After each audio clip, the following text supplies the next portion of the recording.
Okay, so hey guys, and welcome back to another predictions video. And in today's video, I'm going to be predicting the Crocker versus Donovan fight. And so, if you are new around here and you haven't yet subscribed, please do so. Like the video if you do indeed like the video, and let's get straight into it. So, this is a all Irish affair where it's Dublin. I mean, it's Belfast versus Limerick, and it's an excellent fight. And it's two guys in which have been on a similar kind of career trajectory, and it was always expected that this fight would happen. But to be honest, I'm very glad to see it happen at this point in their careers. I feel like it could have gotten to a point where this fight may not have been happening, and we'd have to be waiting ages for this fight to happen, and we'd have to wait until one of them's a world champion, and there'd be a whole build up, and Riyadh season would have to get involved and everything like that. But one of these fighters might not make it to be a world champion, and so we may have never seen this fight happen. It's perfect now to have the fight happen, and it's great to see. And of course, this is a final eliminator for that of the IBF world title, which I'll touch upon more in a moment. But just to give that of a kind of base overview of the fight. So Crocker is 20-0 with 11 KOs, and Donovan is 14-0 with 11 KOs.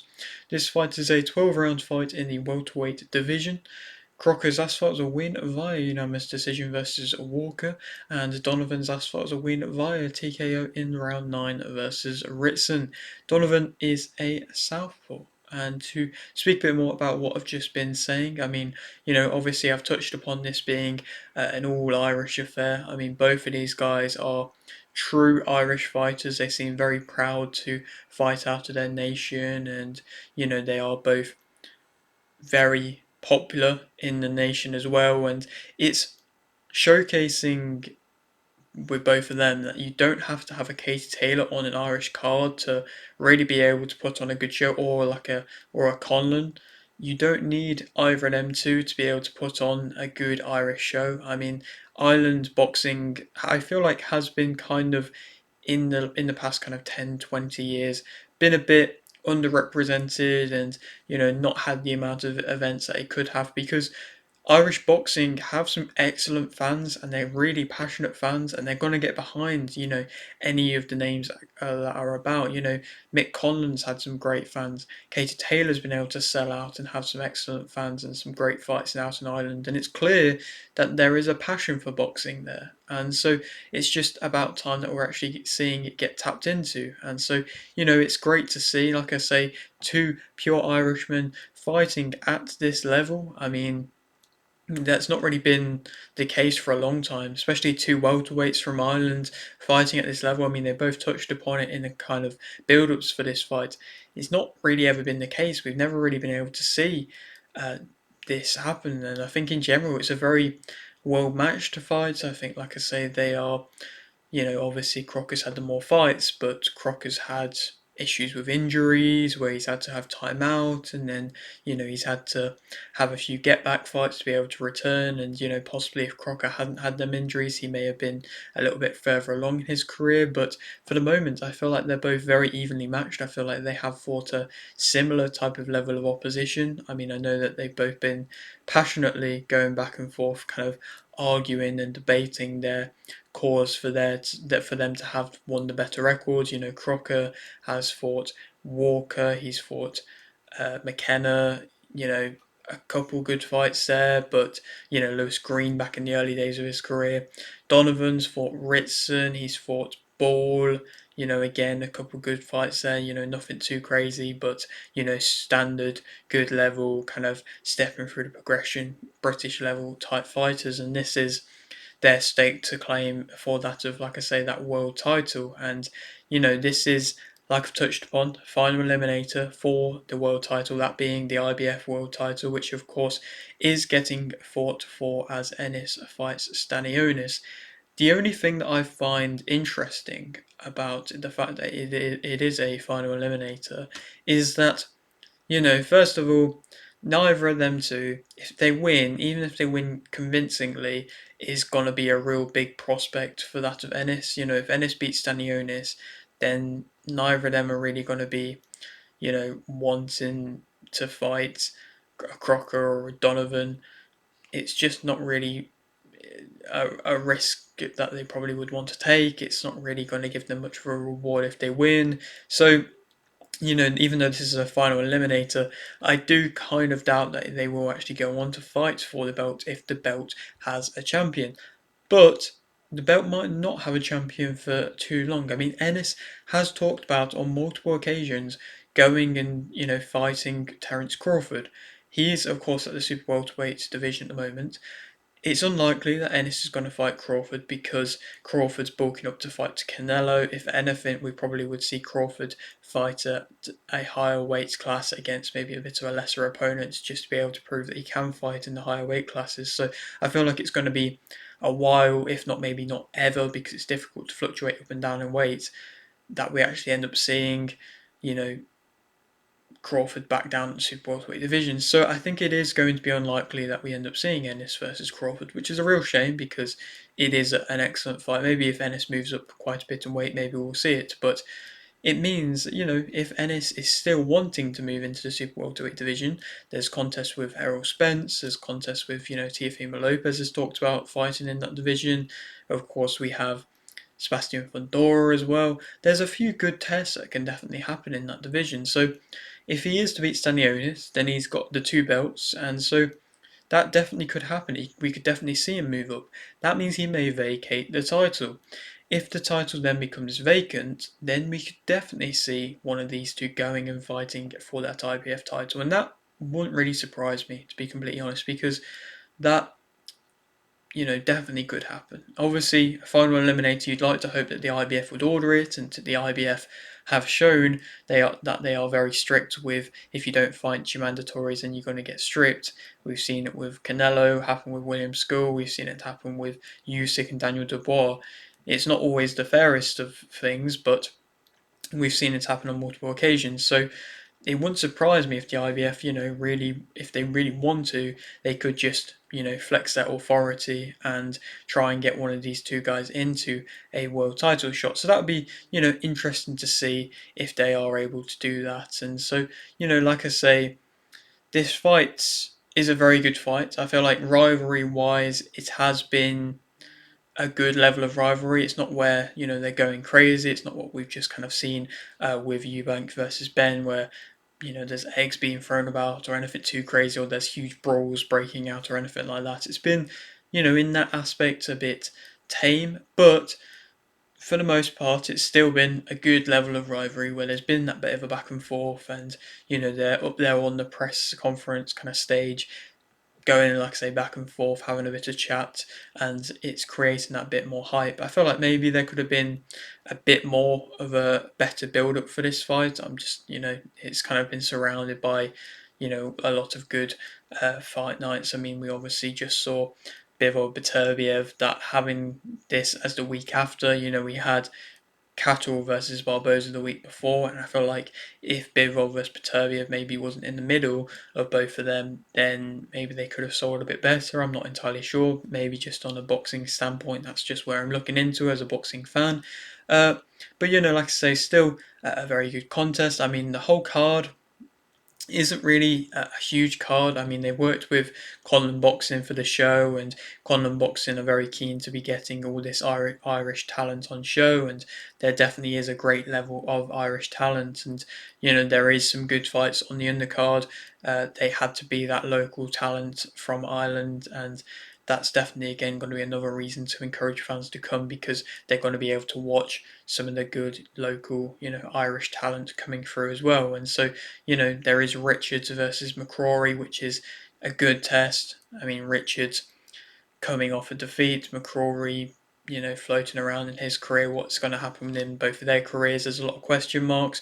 I think it's a good fight and a good matchup to make. I mean, Richards did look quite poor in his last fight versus Hutchinson, and so it's not been the best of times, and I felt like maybe the huge fights are kind of still behind him, but he still has that name, and so McCrory fight here isn't a bad fight, but like I say, it's not really a huge undercard. There's not kind of loads of crazily good names or anything like that, and I feel like maybe perhaps it could have been sold a little bit better and had a few better names on the undercard, but still, like I say, being right after the Bivol vs Beterbiev card, not only does it maybe slow down the hype a bit, there's going to be less fighters that are going to want to fight in the show at a high level because they're going to be all waiting for the next Riyadh season event. So it's definitely difficult to make really good stacked British undercards. I mean, the Catchwell Barboza one I was a fan of, but this one, has seemingly dropped off a little bit, probably as a result of, like I say, Riyadh season taking a lot of the big names at the moment. And,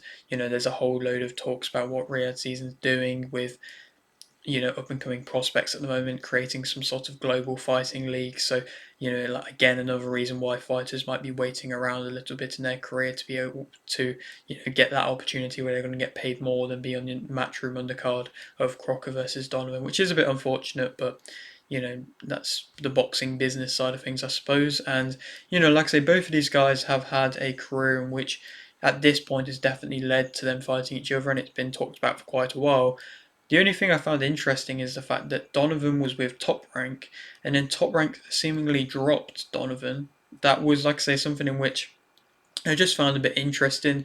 Maybe his style was just not in their favour. Maybe he wasn't, aggressive enough, or, I'm not entirely sure, but it was just an interesting thing. I don't necessarily know if he's actually officially signed with Matchroom. I mean, I believe that Crocker is, but I don't know technically if Donovan is. But he's been fighting on their shows for a little bit now, and so yeah, it's just an interesting thing. I mean, a lot of, well, not many top fighters from England, Ireland get the kind of signing or join with Top Rank, especially early on in their career, but then to get let go as well, and that's kind of go under the radar a little bit, and not even really get touched upon ever by Donovan. It's just an interesting thing, and it would definitely be you know, a show kind of F off to them if he is to go on to win a world title because they clearly didn't back him enough. So, he's definitely going to have a point to prove to them as well, I'm sure. But like I said, speak about them both as their last performances. Crocker's last fight versus Walker was a crazy fight, to say the least, to be completely honest. I mean, I know we're always going to see Conor Walker come in for a great scrap. I mean, we've just recently seen him fight Harry Scarf, and that was an excellent fight where it was going back and forth, and there was, you know, a kind of a time in which Scarf was winning and winning quite comfortably, but then all of a sudden Walker goes and bangs a big shot and was able to hurt him and knock him out. And so, these dramatic things are what Walker's kind of being known for. And, that fight versus Crocker was such a great dramatic fight as well. He's just been always kind of about and able to do that. And, it definitely wasn't the best of performances that we've seen from Crocker. And he was coming in off a high before that where he scored a great knockout victory, but he was really kind of coming in heavy for that weight, and the board didn't let him cut any more weight. So, first of all, that's going to have to be an important thing. He's going to have to be able to get the weight right, and he's going to have to be able to, make sure he can make weight, because I doubt that the IBF will sanction it as a final eliminator if Crocker doesn't make weight. And so hopefully for both of them, both of their careers, he does make weight better. He seemed to be able to do it well versus Walker, and like I say, it was still a very tough, rugged fight. A lot of people thought that Walker was able to win that fight. Maybe it would have been a different story if Walker did win the kind of career progression that he's been on.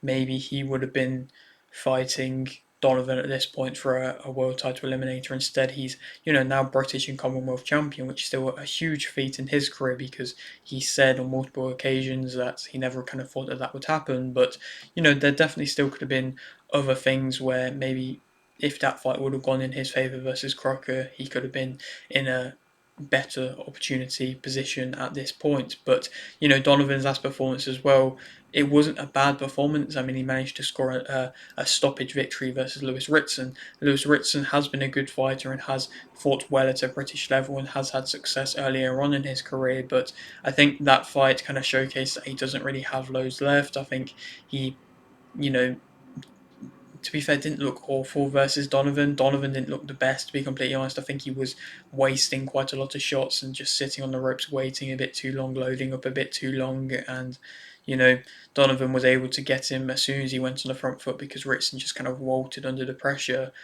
But I don't think Lewis Ritson has got too much left in his career. I mean, Walker beat up Ritson relatively comfortably, and it wasn't one of the fiery contests in which we normally get with Walker showcasing that maybe Ritson isn't able to give it the same amount as that of like a Crocker or even Harry Scarf. So, like I said, I don't really think Ritson's got too much left in it. But of course, Donovan was able to win via stoppage, of course, which is definitely still a good feat to be able to do, but it's not as impressive as what it would have been back in a few years before. But still, like I say, it's an interesting performance. Like I say, it wasn't an amazing performance. Of course, the knockout's gonna add to it to make it look a lot better than what it was. But both of these guys are coming off performances in which definitely weren't just one-sided beatdowns or anything like that. So that's just going to be an interesting thing to see. Of course, how the fight kind of sways which way it goes in their favour. And it does seem like Crocker, even with the lower percentage knockout ratio, is coming in as the clear power favourite out of the two of them. To be honest, even though Donovan, like I say, hasn't has only ever gone the full rounds 3 times, it does seem like Crocker has that bit better power out of the two. But like I said, to speak a bit more about them both individually as fighters, I mean Crocker, he's a much more aggressive fighter and he's much more of a fiery fighter. I feel like every contest we're going to watch with him, he's going to come, he's going to put on aggressive performance and he's going to be entertaining. He's got a nice tight guard. I mean, it's sometimes the problem with his tight guard, and the problem that you see with quite a few fighters, is they have the tight guard, but then they aren't actually willing to put in much defensive movement. They won't have much head movement. They're not really willing to go on the backwards foot too much. And Donovan has kind of said that Crocker's just going to come forwards with a tight guard. Is Donovan going to be able to stop that? I'm not entirely sure, but it's definitely, a style in which we're used to with Crocker now, and it's becoming somewhat maybe predictable to an extent. He is, of course, a come forward fighter, and he does sit down on his big shots very well, and was throwing powerful combinations when he did, change the tempo and up the tempo versus Walker. That's where he was having the most success, being able to throw these big, powerful combinations where he was definitely sitting down on his shots and putting his all into each punch that he was throwing.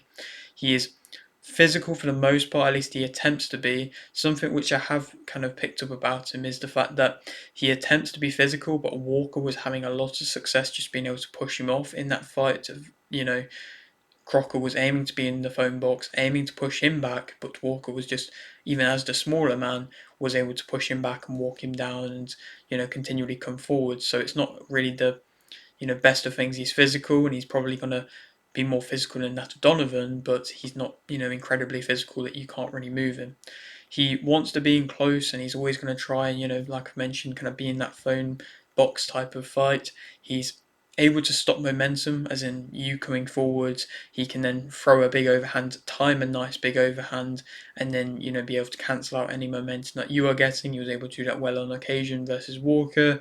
And if Donovan does switch things up and does go that bit more aggressive because of it working versus Ritson in their fight, then Crocker might be able to see that and land big shots when he's coming in and maybe be able to hurt Donovan, because Walker has a very good chin, and I don't think Donovan's chin's been tested anywhere near the kind of levels in which Walker's has been, and Crocker has shown he can hurt and he can score big knockouts. So it's definitely going to be interesting to see how Donovan can deal with the power of that of Crocker. He's got, like I say, good strong combinations. He always aims to respond whenever he gets caught with a shot, and so that will be again another interesting thing if Donovan can bait him into shots, because he is trying to respond whenever Donovan lands. He won't be bullied. He can be explosive at times. He has good, strong body work. He doesn't smother his work either, which is a nice thing when he's fighting in the phone box. That's what made the Walker fight so good. Neither of them was smothering the work. It wasn't messy in close.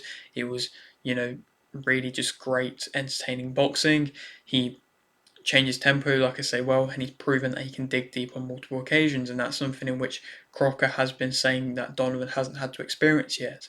And I'd have to agree. I don't think he's had to really dig crazily deep just as of yet. So Crocker definitely has that level of experience higher than that of Donovan. Negatives about him, I think he definitely walks onto his own shots as well, and Donovan does try and land big singular shots, so he could definitely land on Crocker at times. He fights in flurries, so he'll come on with an attack, but then he'll go quite stagnant for a little bit and then not really be throwing quite as much, and then just, perhaps let an opponent outthrow him at certain times. He can follow you around the ring. I don't think he cuts off the ring incredibly well. And like I say, Donovan can sit on the ropes, so you want to be able to cut off the ring that bit better. He covers up, like I say, and doesn't always try and respond back when he is doing that. He can be pushed back a lot of the time as well, like I've touched upon. He doesn't always, you know, if he isn't allowed to land a big shot, and if he does, miss, he can miss quite wildly. He doesn't have much head movement. His reactions aren't really that sharp. He does throw from quite low, which is another thing in which Donovan has touched upon from their face-off that they did.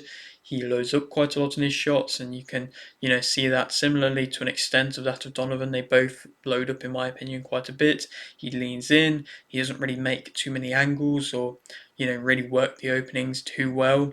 He doesn't really set traps either, so like I say, it can link to him being predictable a bit at times, and he, like I say, does have them overreaching combinations where you can see in the later rounds he's given it all and he's throwing his all into combinations, but you can kind of evade them quite simply, and at the same time he is going to be overreaching and kind of stumbling at the end of combinations, so you can get punished if you still have that fight IQ and that work rate and that stamina about you into the later rounds.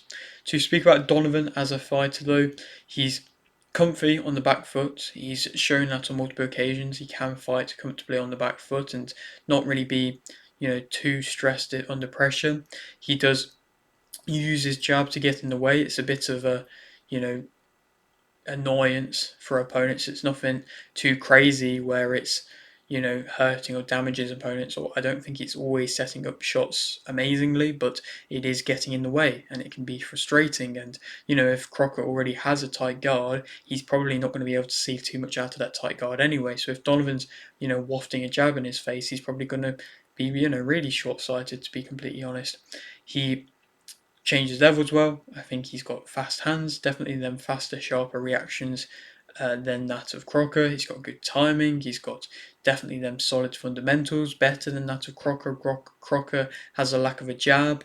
Donovan, like I talked about, has a good, interesting jab. He has good straight shots. He's well disciplined. He picks his shots nicely, and he, similarly to that of Crocker, can turn up the pace, turn up the tempo whenever he wants. To be completely honest, he doesn't force the fight. He's got good side to side movements, but he just doesn't always use it well enough. And like I say, he can be too comfortable sitting on the ropes quite often. And it would just be nice to see that he would be, like I say, moving side to side that bit more.